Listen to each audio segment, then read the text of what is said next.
Ngayon, sa araw na to, share ko kung ano yung mission namin. So, ang mission namin, may empowered lahat yung mga consumer. No? Lahat ng may mga health problem, may bigay namin yung mga, may sustain namin yung pangangailangan nila. Okay? Sa vision po namin, bali, lahat ng tao, alam po natin ay galing sa mahihirap, kailangan nila ng proper train kung paano kumita ng pera, earning, at kung paano mag-handle ng negosyo. So, yun po yung vision. Okay, so sa global na pinasok ko, so dito ko natutunan yung tinatawag ng marketing. So we have, marami tayong strategy, pwede tayong magbenta ng produkto para kumita, o pwede tayong mag-invite. No? So kahit mag-invite ka lang, pwede kang kumita, by commission, per head, by peer. So marami pong pagkakitaan sa global. Okay, so kailangan ko ba mag-sample? So, nasaan po yung ating Philippines? Okay, so dito sa global, so meron lang tayo kumukunan na 5,980.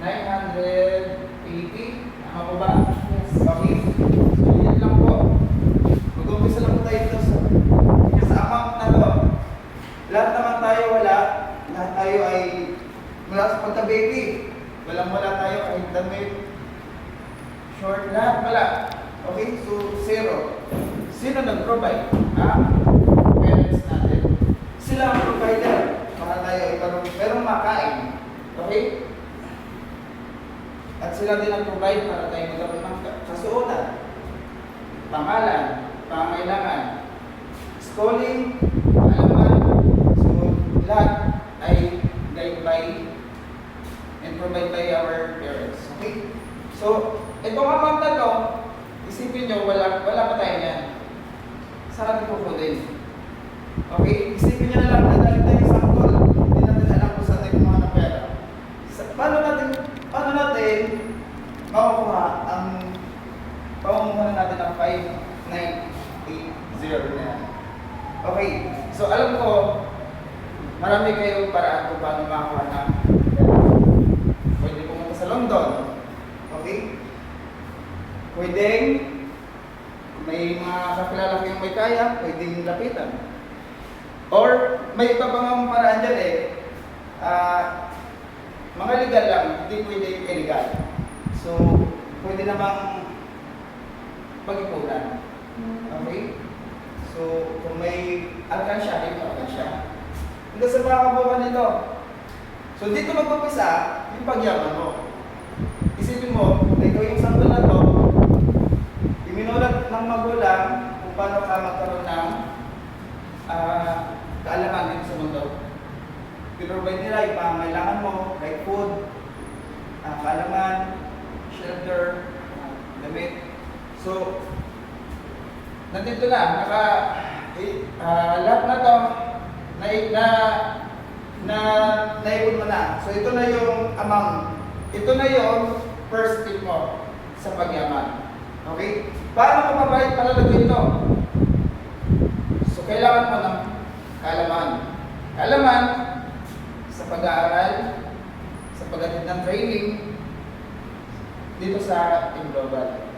So, kailangan mo aralin. Kasi pag hindi mo inaral yun, hindi mo inaral at hindi mo in-apply, useless lahat. Isipin mo, sample ka. Kung ito yung sample, hanggang sa paglaki mo, lahat ng tinuro ng teacher, hindi mo pinasa sa iyong ikaisipan, hindi mo in-apply, wala lahat, baliwala lahat. So, okay po. So, first step natin to. Nandito na tayo sa amount na to. So, kailangan ko lang po, para limago to. Paano maging million to? Naniwala po ba kayo magiging million to? Yes! Okay? So, sabihin niyo ako kung paano natin i-explore to. So, sabi ko nga, pero pwede ka magbenta ng product, pwede ka mag-invite para ka kumita. Para maging million to. Okay? So, first step ko na, inviting muna tayo. Isang tao lang to. Meron ka na incubation. 500. Mag-invite ka ulit. 500. Okay? Yung in-invite mo, nakapag-invite ka ulit. 500. 500. Okay? So, nakikita niyo po ba, ma'am? Yes. So, yan po ito yung first date natin. So, habang tumatagal, habang lumalaki ang panahon, alam ko, naniniwala ko na marami kayong hindi pa makakilalang tao. So, lahat yun ay prospect. Pwede natin i-invite para mag-join sa product, sa ating negosyo. Okay? So, kahit sumakay ka man ng aeroplano, kahit sumakay ka ng bus eh. Pag may katabi ka, pwede mo kausapin kung ano yung cellphone number. Ipakilala mo yung negosyo kung ano mayroon ka. Kailangan lang talaga fully train tayo kung paano nga ba i-handle yung negosyo. At kung medyo kulang pa sa kalaman, meron tayong mga uplines na pwedeng lapitan, apps. Meron akong gustong i-invite kaso kulang sa loob, paano ba ito i-handle. So, pasa mo lang kay upline. Kahit sa upline, tutulus ko yan. Hindi pwedeng hindi. Walang upline na hindi magtuturo yan at hindi magsasabi yan. Kasi ang goal ng upline, marami tayo. So, ito na yun. Habang tumatagal ang panahon, dadami yan, dadami. Mag-i-invite yan. Kailangan, meron kayong monitoring sa bawat downline. Meron kayo dapat monitoring. Hindi pwedeng hindi. Hindi pwedeng hindi kayo nagmamonitor sa bawat downline. Pag ganito kumita, pag ganito nakapag-invite, so sa inviting na tayo mama, wala na income, pasok. Chinese ha? Wala na pasok income. Dapat alagaan mo yung downline para tuloy-tuloy ang biyaya. Okay? So, dami 500. Wala ni kapot na 500. So, magiging medyo na siya. Same medyo pa po yan. Paano naman kumita sa product? Kung tinda-tinda. Yung mga marami, alam ko marami dito na yung mga karamdaman. Marami pa kasi sa atin, mga individual na tao, ay hindi para ako class kung anong mayroon kaya gamutin ang product natin like 24/7. Like Colidos, good for heart rate, aging. Sa 24/7 bestseller natin, kaya niyang gamutin kahit cancer. Kaya niyang gamutin breast cancer, kidney problem, UTI, kaya niyang gamutin yan. Okay? So, kailangan lang talaga may proper knowledge ka din sa product para may share mo ng ayos sa mga customer. Kahit ako dati, first yung ng Restore Life, Colidos, at saka si Supreme. So, hindi ako pamilyar. Walang nagturo sa akin eh. Nung una pa lang, walang nagturo para saan ba ito? Bakit kailangan ko ito inumin? So, nagkaroon kasi ako dati testimony. Personal testimony ko yun. Nagkaroon ako ng ramos. Pandemic time. So, pandemic time yun, halos puno-puno yung aking buong katawan ng mga rashes na nagsusugat-sugat na. So, ang nangyari, buti na lang, meron tayong member na sa Global, Coach Imelda.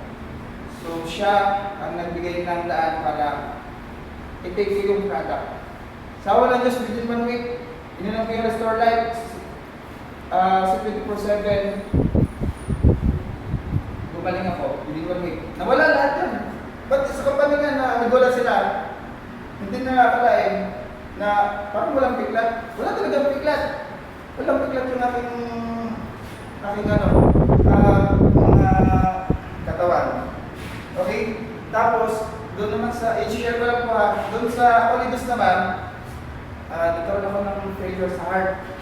So, dito lang February. So, nagkaroon ng failure. Nag-collapse na. Nag-collapse na kayo, hindi ko lang makita. Tapos nung may isang puti lang na tela na dinambot yun, ako pala ng misis. Binigyan ako ng isang baso, nalaglag yung baso. Tapos nalilip yung paningin ko, wala sa loob. So, nag-pray na lang ako kay God, tapos nalala ko, na buti si misis, ipagpagod sa tindahan na may malapit yung kapatid niya. May tinda siya na restore, 74/7. Tapos tulas ko dito si Coach Melda, binigyan na ito ng restore life. So, naka-recover ka dito ako. Minutes lang, bilis. So, thankful, healthy ulit yung katawan ko. Okay, so, ba't ko na sinabi yung mga ganong experience? Sinunod ko na kasi ako nagpapatunay na totoo yung product natin. Okay po? So, kailangan maging proud ka dun sa product na ititinda mo. Kailangan totoo lang yung share mo. Huwag kang kumuha ng ibang kaalaman regarding sa products. Mas maganda yung sarili mo talaga na i-share mo, yung personal experience mo talaga. Kailangan yun para maging totoo ang iyong sinasabi. Okay po? So yun nga. So, kailangan tama ka lang tayo sa pagtitinda ng mga produkto para magkaroon tayo ng commission. Okay? So, sa pagtinda-tinda, doon magkakaroon ng ranking. So, mayroon tayong ranking. Yung unang step natin is 8, silver, executive.